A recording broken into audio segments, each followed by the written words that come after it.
Mail आया है। चूँकि मेलों की संख्या ज़्यादा है, सारे मेल तो हम नहीं ले पाए, लेकिन कुछ ज़रूरी मेल्स हमने कोशिश की उठाने की, उनमें से कुछ के सवालों के जवाब हम ले लें। लेकिन अपने दर्शकों को हम एक बार फिर से बताना चाहेंगे कि देश के पहले और इकलौते रियल एस्टेट गुरु हैं तरुण सेन जी, जो आपके सवालों का जवाब दे रहे हैं। और ये जब कार्यक्रम की विवेचना की गई, सोचा गया इसके लिए, तो यही कि जब व्यक्ति हमारे साथ जुड़ेगा तो उसकी पूरी फीलिंग्स जो हैं उसको हमें समझना होगा, उसकी जो अपनी समस्याएं हैं, उसकी जो अपनी परेशानियां हैं, ताकि वो उभर सके। लेकिन हमारा उद्देश्य ये नहीं है कि हम किसी डेवलपर या किसी बिल्डर के खिलाफ कुछ कहें उसका नाम लेकर, बल्कि एक ऐसा संदेश देना चाहते हैं कि ताकि जो आपकी समस्या है उसका भी समाधान हो सके और प्रॉपर्टी को लेकर आपकी जो भी परेशानियां हैं उसका हल निकाला सके। यहाँ पर एक प्लान चेंजेस को लेकर सवाल पूछा गया था कि अगर कोई बिल्डर अपने प्लान में चेंजेस करता है तो उसके लिए क्या विकल्प हैं, एक निवेशक के पास क्या कर सकता है? आप मेरे ख्याल से रावत साहब की ईमेल को रेफर कर रहे हैं। रावत साहब का जो बेसिक क्वेश्चन था वो ये था कि उन्होंने जब फ्लैट बुक कराया था, फ्लैट बुक कराते समय उन्होंने पीएलसी दी थी, प्रेफर्ड लोकेशन चार्जेस जमा कराए थे डेवलपर के पास, सिलेक्ट किया था कि उनके घर के बाहर जब वो बालकनी से झांके तो वो स्विमिंग पूल फेसिंग होना चाहिए। बिल्कुल। थोड़ा सा टेक्निकली समझने की जरूरत है। अगर आपने पीएलसी दी थी, इट्स फुल्ली पेड अप, तो आपका हक बनता है डेवलपर से ये कहने का कि भैया तुमने तो मुझे प्रॉमिस किया था कि मेरे घर की बालकनी के सामने स्विमिंग पूल होगा, एक वाटर बॉडी होगी, जो देख के आपका खुद का मन प्रसन्न होगा। वो आपका हक है। बट कई बारी डेवलपर्स भी थोड़ी सी टेक्निकल प्रॉब्लम्स फेस करते हैं। अब जैसे आपने क्लब बनाया, क्लब प्लान किया, आपने प्लान किया कि बच्चों के लिए एक स्केटिंग रिंक होना चाहिए। अब अगर उसकी एडजस्टमेंट बाय चांस नहीं हो पा रही तो कई बार change of plans are valid.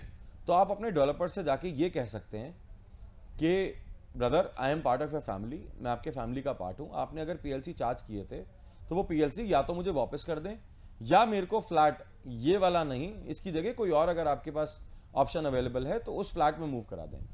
Plan change होने का पहला चीज तो ये हुआ। दूसरी चीज क्या होती है, कई बारी प्लान आउट होता है कि 2000 स्क्वायर फीट का आपने लेआउट प्लान चूज किया, जिसके अंदर किचन नॉर्थ डायरेक्शन में थी या किचन की एक पर्टिकुलर डायमेंशन थी। वो डायमेंशन जब फ्लैट बन के तैयार हुआ तो आपने पाया कि किचन जहां पे पहले देखी थी लेआउट प्लान के अंदर, किचन वहां ना होके उसकी जगह बेडरूम की जगह चली गई है और बेडरूम किचन की जगह आ गया है। तो दैट इज नॉट एक्सेप्टेबल।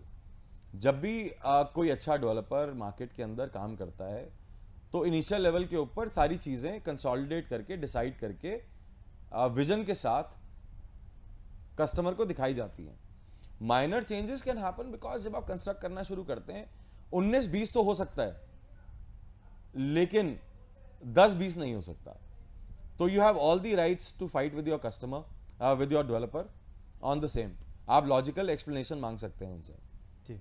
और इसके अलावा कोई कानूनी पेच भी अगर इसमें फंसता है या डेवलपर मानता ही नहीं इस बात को लेकर, तब क्या कर सकता है एक निवेशक?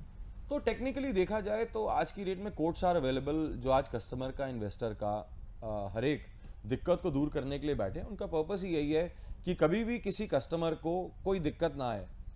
उसके अलावा अगर रियल एस्टेट बिल एग्जीक्यूट हो गया तो उसके अंदर एक क्लॉज लग रहा है, that's called real estate ombudsman. Ombudsman का सबसे बड़ा पर्पस ही ये है कि there should be a redressal for any kind of query, any kind of problem that a customer is facing. तो ऑम्बड्समैन भी आने वाला है बहुत जल्दी। उसके अलावा courts are there, land of the law, permits, gives you all the rights to fight for your right. Court हमेशा आपके साथ खड़ा है, प्रशासन आपके हमेशा साथ खड़ा है आपकी मदद करने के लिए।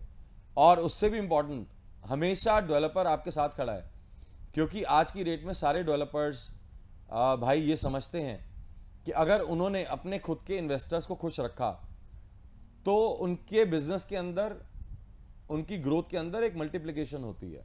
बिल्कुल। तो एक वक्त